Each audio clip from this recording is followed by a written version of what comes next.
Imagine watching your city burn and knowing the enemy is still waiting. The year is 479 BC. Greece is burning. The mighty Persian Empire has crushed everything in its path. Athens lies in ruins, destroyed not once, but twice. The legendary 300 Spartans are dead. And now, 300,000 Persian warriors sit in the heart of Greece, waiting to finish what they started. But what happens next will shock you. Because the Greeks are not planning to negotiate. They are not planning to surrender. They are planning something far more brutal. This is the untold story of Plataea, where victims became executioners and the fate of Western civilization hung by a thread. After the naval disaster at Salamis, King Xerxes retreats to Asia. Officially, the invasion is not over, but the spectacle phase is. What remains in Greece is no parade army. Xerxes leaves behind one of his most capable commanders, Mardonius. Mardonius is different. He does not rely on overwhelming numbers alone. He studies terrain. He studies morale. He studies alliances. He understands that Greece is not one nation. It is a fragile coalition of rival city-states barely tolerating each other. If he can fracture that alliance, Persia wins without another massive invasion. He offers Athens terms: submit, and the city will be rebuilt under Persian protection. Resist, and it will be erased permanently. Athens refuses. So Mardonius burns it again. Sparta hesitates. The Peloponnese can be fortified. The Isthmus of Corinth offers a defensible line. Why risk Spartan blood north of that natural barrier? Because if Athens falls for good, the war is no longer up there in central Greece. Persia will sit on the roads, on the grain, on the diplomacy. City by city, it can reward collaborators and punish holdouts, and Athens knows it. That is why the pressure on Sparta turns brutal. Athenian envoys do not come begging, they come warning. If Sparta hides behind walls while Athens burns, the alliance is finished. The sea, power Athens controls, becomes a bargaining chip. If Athens ever makes a deal to survive, the Peloponnese becomes strategically isolated overnight. Mardonius is counting on that exact fear. He does not need to beat Sparta in one perfect battle. He just needs Sparta to doubt Athens, and Athens to doubt Sparta. Finally, the Spartans march. 5,000 Spartan citizens, thousands of allied hoplites from Tegea, Corinth, Megara and beyond. Light troops and support forces follow. This is one of the largest hoplite coalitions ever assembled. Across the plains of Boeotia, Mardonius waits. He has chosen his battlefield carefully. The land near Plataea is wide and open, perfect for cavalry manoeuvre. Persian strength lies in mobility, in archers supported by fast-moving horsemen. Greek strength lies in the phalanx, dense, armoured, devastating at close range but vulnerable to flanking and missile harassment in open terrain. The Persians camp near the Asopus River. Defensive works are constructed. Supply lines are secured. The army looks stable, confident. The Greeks arrive and refuse to descend fully into the plain. Instead, they position themselves along the lower slopes of Mount Cithaeron.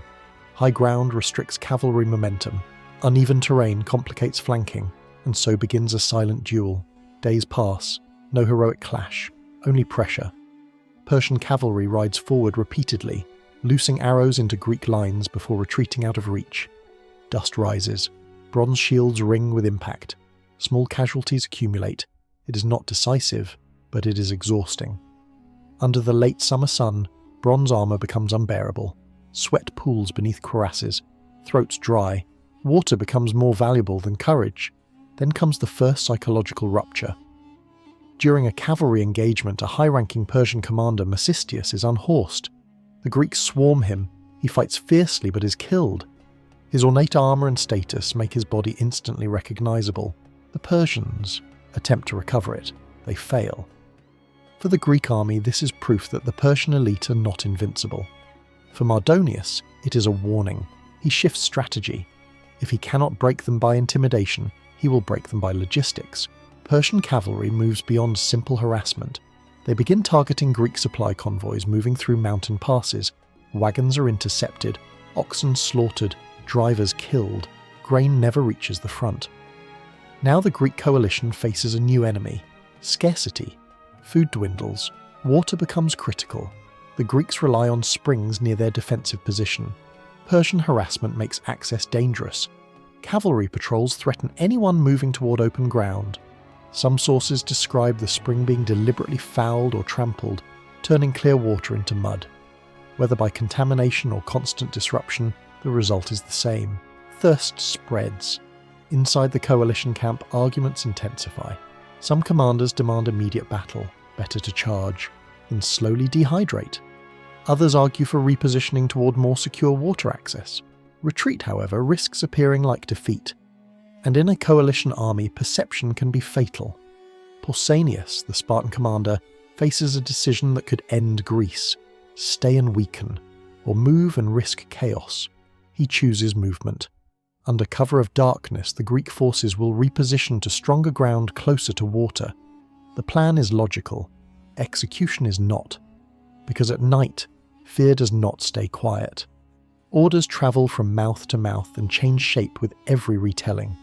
A unit hears "move at the signal" and interprets it as "move now." Another unit waits too long, terrified of being the first to step back. Some contingents drift toward the town itself. Others stop short. In darkness, even a small gap becomes a canyon. Runners lose each other. The coalition that looked like a single wall at sunset becomes scattered fragments by dawn. And that is the nightmare of coalition warfare. One mistake is not just a mistake, it is a story. A story the enemy can read as panic. By dawn, the Greek line is fragmented. From the Persian camp below, it looks like retreat. Mardonius sees opportunity. He orders immediate advance. Persian cavalry surges across the river first. Infantry follows aggressively. Archers plant shields and unleash sustained volleys. The sky darkens with arrows. The Spartans are not fully formed. This is the most dangerous moment of the entire campaign. Arrows hammer shields, bronze rings under impact. Men scream as shafts find gaps in armour. Thigh, neck, foot. Dust thickens the air. Visibility shrinks to shapes and silhouettes. You cannot hear commands clearly anymore. You hear impact, you hear breathing. You hear the wet thud of a man falling beside you. The ground becomes slick where water skins spill and where blood soaks into dust. And the worst part is the waiting. Not fighting yet, just enduring. Every second your mind asks the same question. Are we holding discipline? Or are we just dying on our knees? Helots and lighter troops suffer heavily. They lack full armour. Casualties mount. Instinct demands action. Charge recklessly. Or break and run.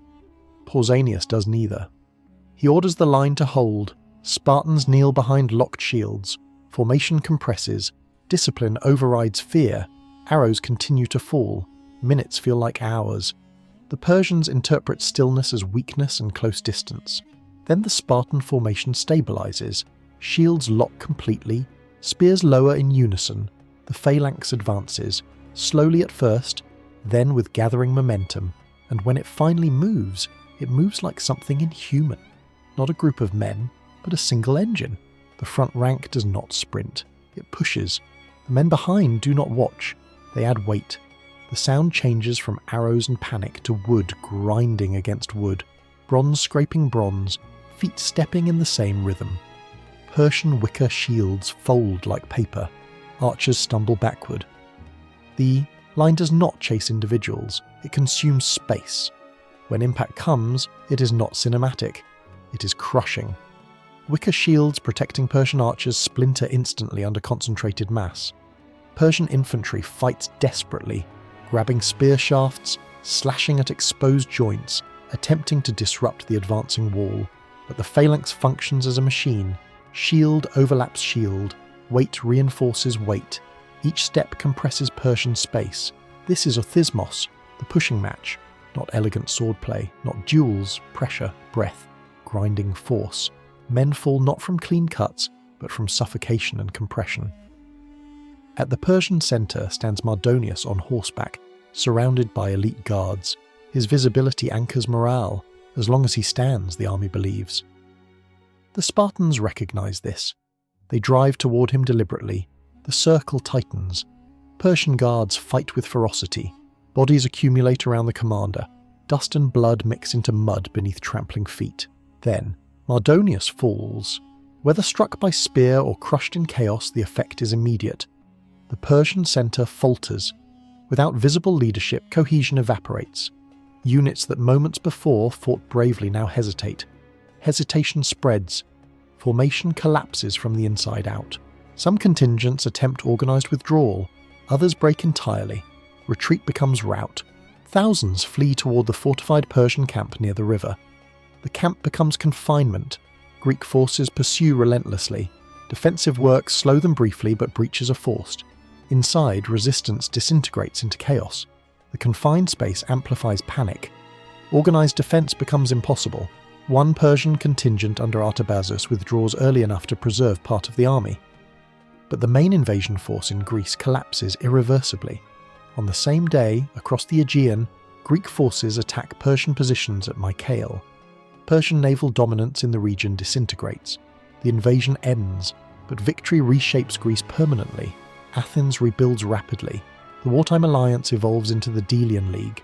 Tribute flows. Naval power expands. Confidence hardens into imperial ambition. Sparta grows suspicious. Unity forged under existential threat dissolves under rivalry. Within decades, former allies will fight each other in conflicts even more destructive than the Persian invasion. Plataea is not the clean legend of Thermopylae. Thermopylae is sacrifice. Plataea is annihilation. It is thirst, discipline, collapse, and then retaliation without mercy. On that plain in 479 BC, something shifted. The Greeks stopped reacting. They started deciding. An empire came to finish them. It left broken. And the world that followed was built on the moment a line of exhausted men chose not to break. That is Plataea, not myth, not martyrdom. Force.